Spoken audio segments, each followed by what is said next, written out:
Right here, we've got a 1994 Porsche 911. It's been modified by a little company called RWB, also known as RWB.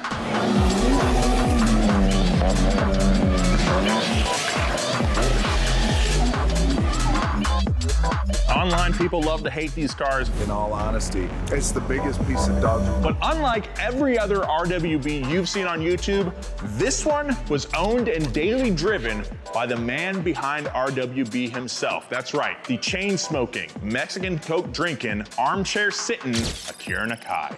And of course, I get to drive it. Oh yeah, dude. Woo! We're going lip spoiler to ducktail, bumper to bumper on an RWB 911. Let's get it. Before we get started, I have to say how cool it is, not just to get access to an RWB, but this one of all RWBs. Really, like the Mount Rushmore, if you will, is like Stella Artois and like Scottos. But I feel like those have been pretty well covered to death. Whereas this one, RWB haters out there probably don't know this one exists.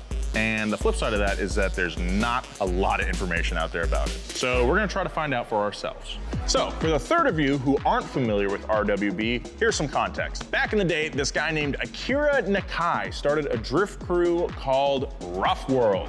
He called it that because he and his buddies had race cars that weren't perfect. They were scratched up, banged up, and kind of rough around the edges. It wasn't about having a pristine show car, it was about driving hard and enjoying life. Around the same time, he starts working at a body shop that focused on Porsches, and he falls in love with the brand. Eventually, he buys a 930 911. Like myself, it's a fixer-upper. He spends years tweaking everything, including the engine, and learns a ton at just making changes and mistakes. The car goes through many iterations, including a version with super wide fender flares, riveted on so Nakai could fit big old meaty tires on there without them poking out the sides. At this point, fender flares are not a new concept. Race teams have been doing it for quite a while, including on cars like this GT2 right here. Check that video out. But Nakai was one of the first guys to do it with such a carefree attitude.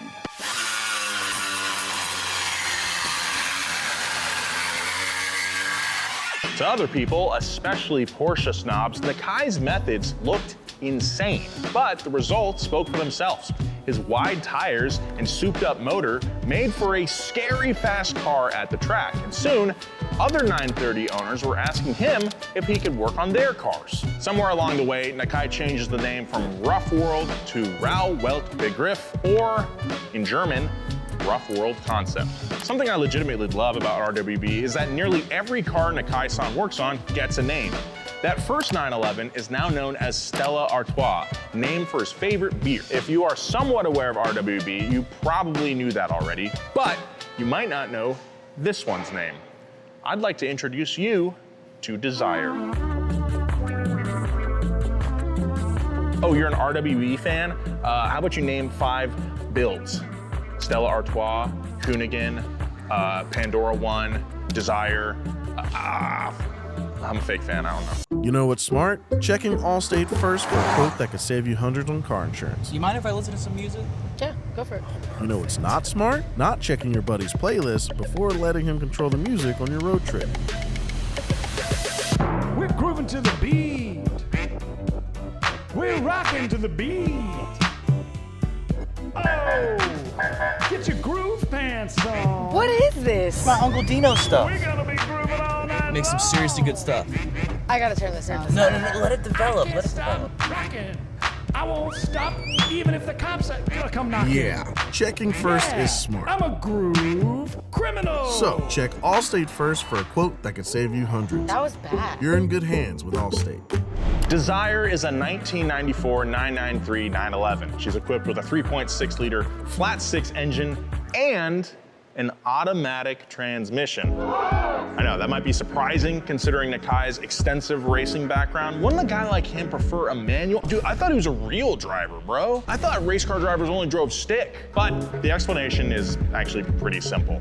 RWB headquarters are located just outside Tokyo, and Nakai wanted something that was easy to drive in traffic. To get more info on the car, we brought in the owner, Zuumy. How'd you guys come into possession of this car? Do you guys know the story of how it got to the US? Yeah. So basically, my partner was in Japan last year at the auctions, so we ended up getting this car from him. He was the one that imported it here. All right, so what do you guys know about this car? I know you guys have some connects over in Japan that have filled you in. So we've been trying to contact Nakai and everybody. We're waiting on some responses from him personally to give us all the information on this car. But from what we know ourselves right now, this was his daily driver. That's why it's automatic, and this was his personal car with his personal curb rash and all his things. What do you think about the fact that it's an automatic?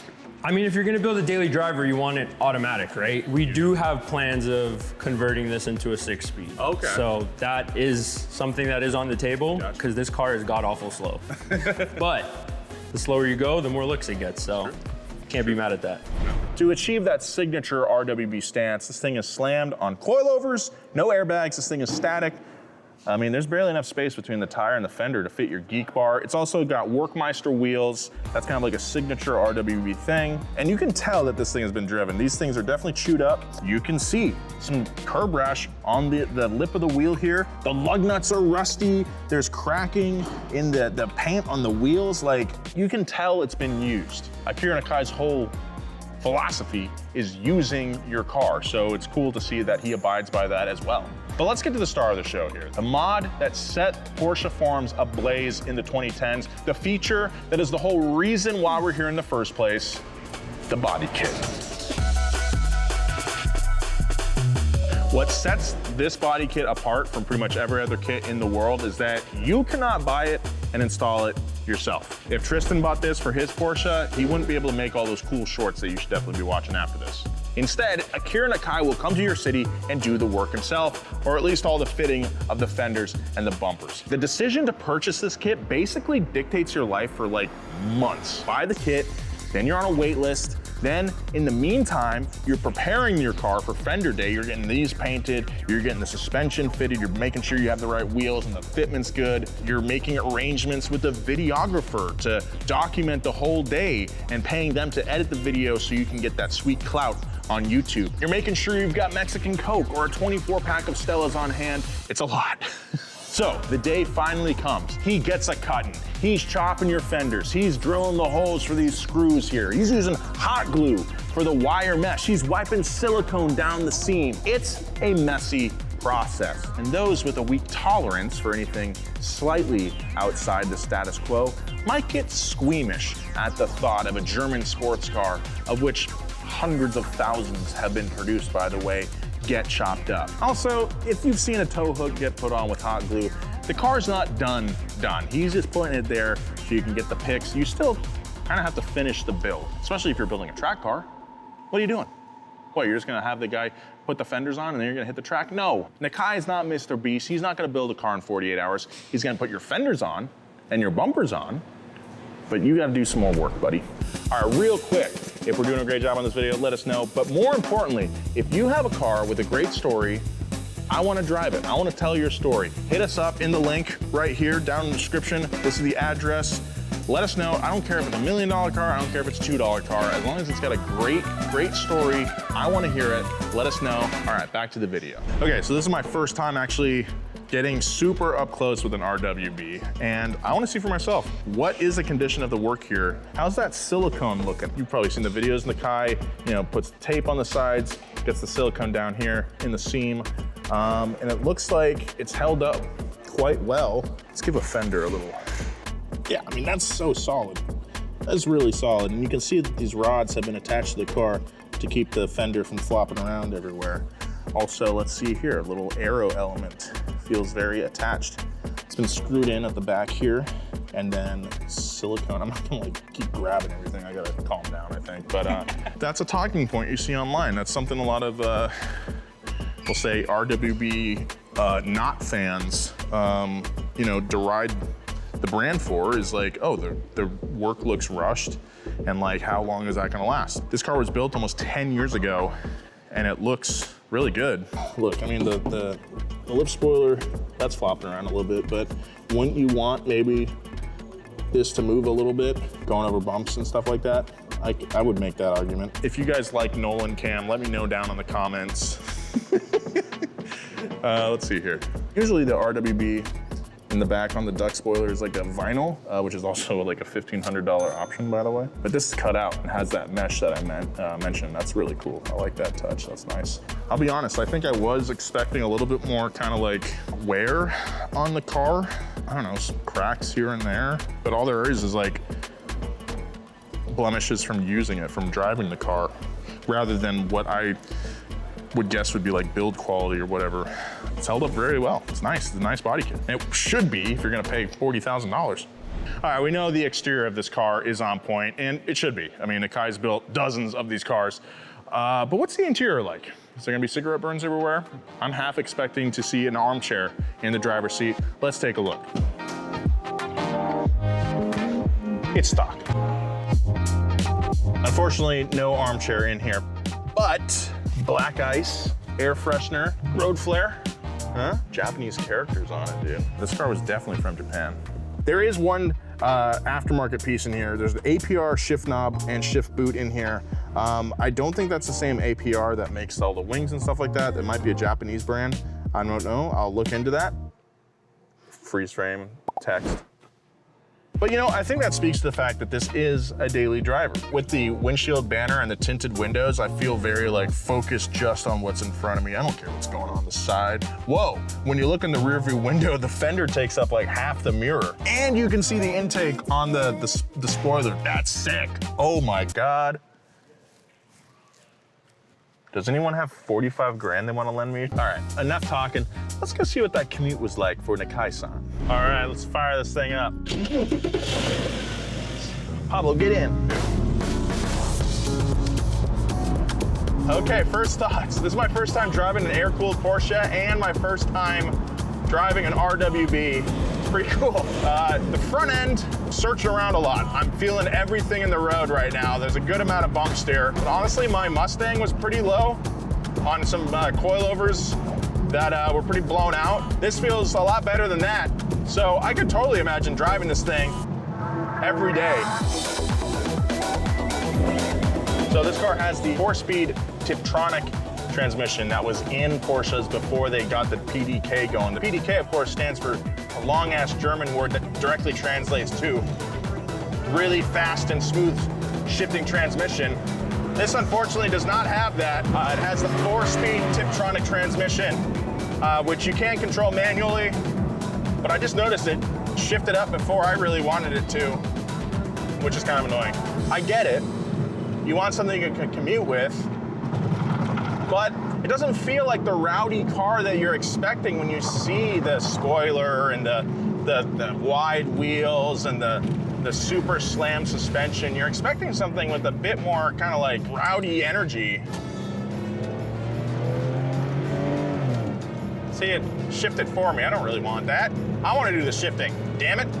You know, if you daily a pretty slammed car in your real life, I don't think this would be that much different, except for being aware of how wide you are going through drive-thrus or parking garages or whatever. I know the front splitter on the front is made of rubber rather than like a hard fiberglass or plastic material, and that's giving me a lot of confidence. It's crazy seeing how wide this thing is in your rearview mirrors. So I was kind of drifting into another lane, and a car was like, "Hey, watch out!" Like, I'm so thick, I didn't realize how thick I was. Okay, here we are. This is traffic. What was Akira Nakai thinking when he built this thing? He was thinking about this. Just going to and from work in a cool-ass car. That's all we all want, right? I would never put racing seats in my daily driver. I've done too many road trips in slammed cars with racing seats. I'm not making that mistake again. What a weird way to talk about an RWB in terms of just like daily driving. I think this is what the car is meant for right here. Just cruising around, just looking sick. I imagine him listening to two kinds of music in here. It could go either way. Either some Japanese artist I've never heard of and would not be able to name, or kind of hits me as a Steely Dan guy. I know I love you better. Dude, Peg would go so hard in this car. Peg. I'm gonna be honest with you guys. I'm very confused about this car, and I'm not gonna try to make sense of it for you like I normally do. I'm just gonna tell you what I'm feeling, okay? I am weirdly underwhelmed. I thought I'd be able to understand Akira Nakai a little bit more by driving this, but now I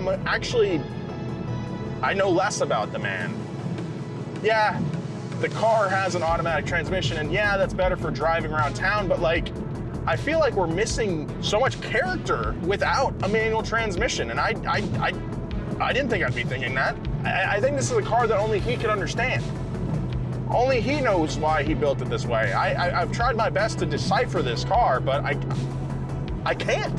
Just might be tired of it. He has other race cars with manual transmissions. He's been there, he's done that. I don't know, I feel like I'm missing out. I want to know so badly now what a manual in this car feels like and what it's like to really hammer on a car that's been given the RWB treatment, because I feel like I'm just getting a little teaser, a little taste, a little, like an appetizer. I want the whole meal now. All right, we're coming up on a tunnel here. I want to hear this thing.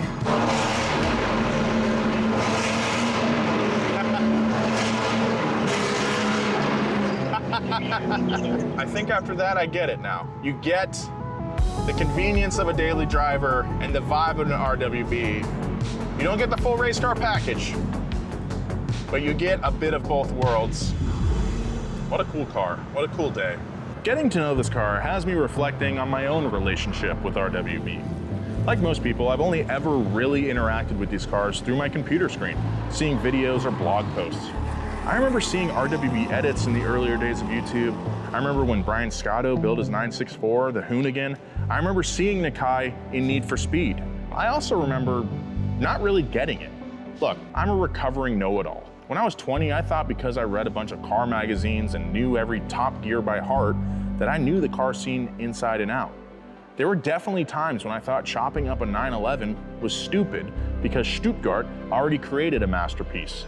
But I was wrong, because I was coming at it from an angle that was ignorant as to why Nakai was cutting those fenders in the first place. Without wider fenders, you cannot install wider tires on your car. And for people who actually track their RWB 911, that is a very important feature.